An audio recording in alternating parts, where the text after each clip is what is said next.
দেখতে যাওয়া হয়, যারা প্রকৃত ভজন রসিক ভক্ত তাদেরও মনে একটু ব্যথা লাগে।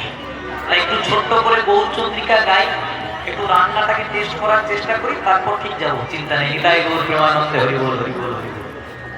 84 লক্ষ জনি ভ্রমণ করার পর সাধের মানব জন্ম, মানে মানব জন্ম পাওয়ার আগে আমরা বিভিন্নবার বিভিন্ন জনিতে জন্মগ্রহণ করেছি।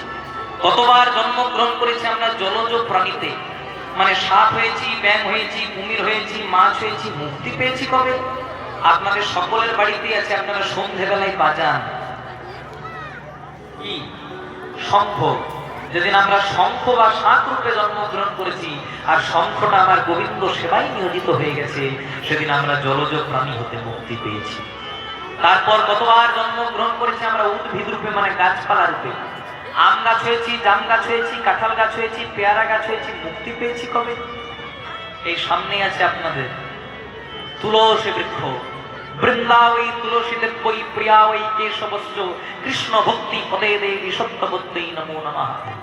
মানে যেদিন আমরা তুলসী বৃক্ষরূপে জন্মগ্রহণ করেছি আর তুলসী পাতাটা আমার গোবিন্দ সেবায় নিয়োজিত হয়ে গেছে, সেদিন আমরা উদ্ভিদ জন্ম হতে মুক্তি পেয়ে গেছি। তারপর কতবার জন্মগ্রহণ করেছি আমরা পাখি রূপে। টিয়া পাখি, কাকাতুয়া, ময়না, চড়ুই, অনেক পাখি হয়েছে, কিন্তু মুক্তি পেয়েছি কবে? ন্যাশনাল বার্ড, জাতীয় পাখি কি না? ময়ূর। যদি ক্যালেন্ডারে শ্রীকৃষ্ণের ছবি দেখেন বা মন্দিরের ভেতরে যদি শ্রীকৃষ্ণের বিগ্রহ দেখেন, দেখবেন ভগবানের মাথাতে কিন্তু ময়ূরের পাখা।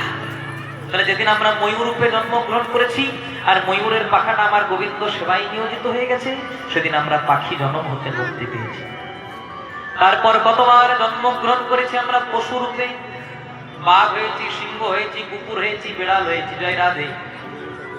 কাউকে যদি কুকুরের বাচ্চা বলে দেন তাহলে হরিবল হয়ে যাবে। জয় রাধে। এখন বাস্তব কথা, কাউকে যদি কুকুরের বাচ্চা বলে দেন তাহলে তার এগিয়ে বোম হয়ে যাবে। আর কাউকে যদি বাঘের বাচ্চা বলে দেন বলবে আমার বিরাট নাম করছে। কিন্তু শেষমেশ সে দুটোই জানোয়ার, সেটা ভাবছে না। সে কুকুরও জানোয়ার আর বাঘও জানোয়ার। আপনি বাঘের বাচ্চাই বলুন, কুকুরের বাচ্চাই বলুন, শেষমেশ বাবা এক জায়গাতেই যাচ্ছে। জয় রাধে। তাহলে পশু জন্মে বাঘ হলাম, সিংহ হলাম, কুকুর হলাম, বেড়াল হলাম, কিন্তু মুক্তি পেলাম কবে? না যেদিন আমরা গাভী রূপে বা গরু রূপে জন্মগ্রহণ করলাম। যদি ধরতে যান, মানব জন্মের চেয়েও পবিত্র জন্ম গাভী জন্ম। যদি বলেন কি করে? গাভীর মলমূত্রটাও গোবিন্দ সেবায় লাগে, সেটা